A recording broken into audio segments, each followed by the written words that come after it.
ছাত্র জনতার গণ অভ্যুত্থানের সময়ই সংগঠিত গণহত্যা ও মানবতা বিরোধী অপরাধের বিচার শুরু হলে সাবেক প্রধানমন্ত্রী শেখ হাসিনাকে ফেরত চাওয়া হবে বলে জানিয়েছেন আইন উপদেষ্টা ডক্টর আসিফ নজরুল। আজকে আসলে আমাদের একটা মিটিং ছিল প্রধান উপদেষ্টার কার্যালয়ে।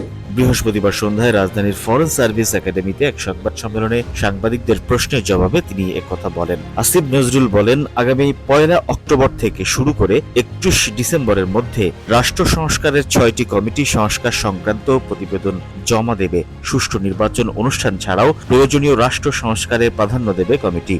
কি কি সংস্কার করা প্রয়োজন সেই ধরনের চিন্তা ছাত্র জনতার আন্দোলনের মধ্যে দিয়ে প্রতিফলিত হয়েছিল। সবার এক্সপেকটেশন সেটা ছিল, সেটার লক্ষ্যে এই সংস্কার কমিশনগুলো প্রাথমিক স্তরে কাজ শুরু করেছে।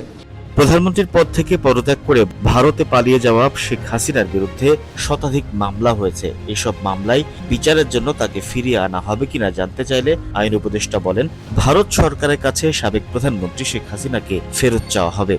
ভারতে যদি কোনো আমাদের কনভিক্টেড মানুষ থাকেন, উনি সাবেক প্রধানমন্ত্রী হন আর যাই হন না কেন, উনার এক্সট্রাডিশন বা প্রত্যার্পণ আমরা চাইতে পারি।